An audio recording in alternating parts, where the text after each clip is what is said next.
What if your eyes have been lying to you your whole life and your brain's been in on it? Turns out, what you think you see might be more fiction than fact. Please hit that subscribe button and turn on notifications. You won't want to miss what's coming next.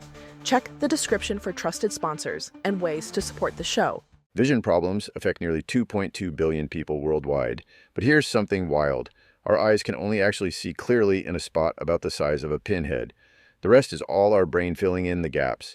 That's fascinating, and it really challenges what most people think about how we see. So, how does our brain manage to create this complete picture we experience? Well, it's actually through these tiny rapid eye movements called saccades. Think of it like your eyes taking thousands of tiny snapshots every minute, and your brain stitches them together into what seems like one seamless image. That reminds me of how digital cameras work, taking multiple frames per second. Exactly right. And just like a camera can malfunction, these eye movements can become irregular or jerky, which is where some simple exercises can make a huge difference. You mentioned exercises. What's the most effective one people can try at home? So there are two key movements we focus on. The first is called the head swing, where you keep your eyes centered while turning your head side to side. It's like letting your eyes gently brush across the environment instead of jumping from point to point. That sounds pretty straightforward. What about the second one?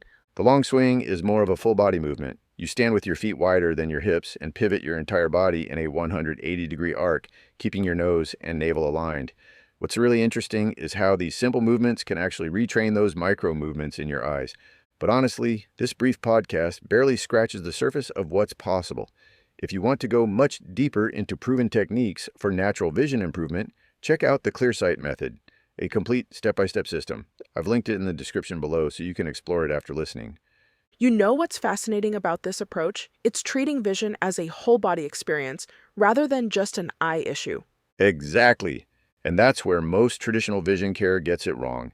They focus solely on the eyes when research shows that everything from posture to stress levels can impact how clearly we see. Speaking of measuring progress, I understand there's this interesting tool called a field divider. Yes, it's actually a brilliant yet simple device that uses two different colored panels. When your eyes are working together properly, you see both colors with a small gap between them. The cool thing is you can make one at home with just some colored paper and an old pair of sunglasses. That's really clever. So it's like giving immediate feedback on how well your eyes are coordinating? Precisely. And here's something that might surprise people. Vision teachers often recommend filming yourself doing these exercises. It's like having a coach who can spot those subtle movements you might miss. That makes so much sense. I imagine it's similar to how athletes review game footage to improve their technique. You know, that's a perfect analogy. And just like athletes, vision improvement isn't always about pushing harder. Sometimes it's about learning to relax and trust your body's natural abilities. And I understand there's actually a strong emotional component to vision as well. Oh, absolutely. And this is where it gets really interesting. Studies have shown that our emotional state can literally change how clearly we see. For instance, when people are anxious or stressed, their visual acuity can actually decrease by up to 20%. That's incredible. Do you have any specific examples of how that works in everyday life? Well, think about how your vision might get blurry when you're doing something you hate, like sorting through complicated spreadsheets, but stays crystal clear when you're engaged in an activity you love. It's not just about the task itself.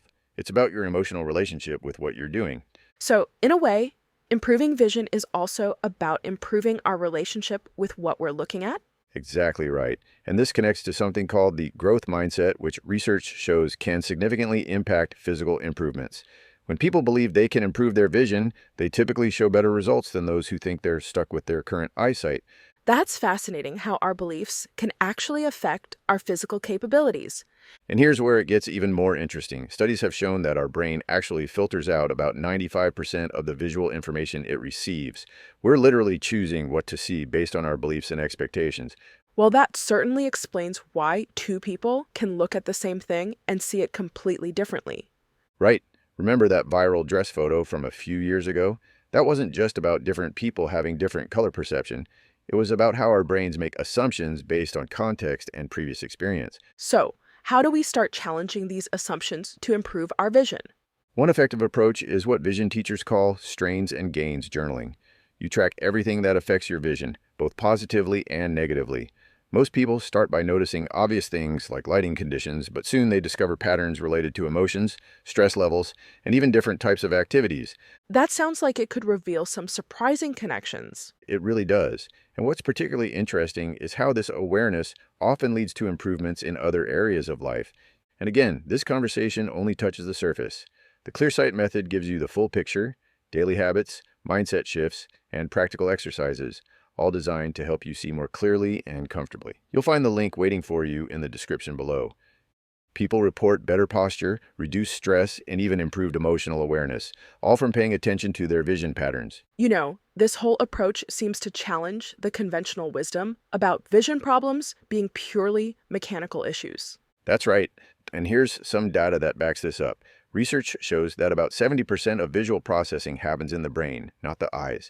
So when we focus only on the mechanical aspects of vision, we're really missing most of the picture. So what's the most important thing for someone to remember if they want to start improving their vision naturally?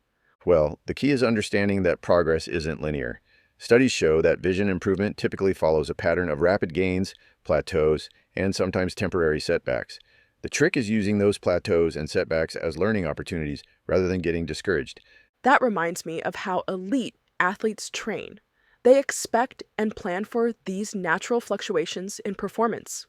Exactly. And just like athletes, the most successful vision improvement comes when you combine physical techniques with mental training and emotional awareness. It's about creating a complete system that works for your individual needs. This has been incredibly enlightening. Any final thoughts for our listeners? Yes. Remember that vision improvement isn't just about seeing better on an eye chart. It's about expanding your awareness, challenging your assumptions, and developing a deeper understanding of how you perceive the world. The eyes might be the windows to the soul, but they're also windows to how we process and interact with everything around us. Thanks for tuning in to the Wellness Lab Digest. If this episode helped you, here are 3 quick ways to support the show. 1. Subscribe to stay updated with fresh, body-loving wellness insights. 2. Share this episode with a friend who needs this today. 3. Comment below and tell us what topics you'd love to hear next. Want to do even more? Check the video description for ways to support the show. Stay curious, stay well, and we'll see you in the next episode.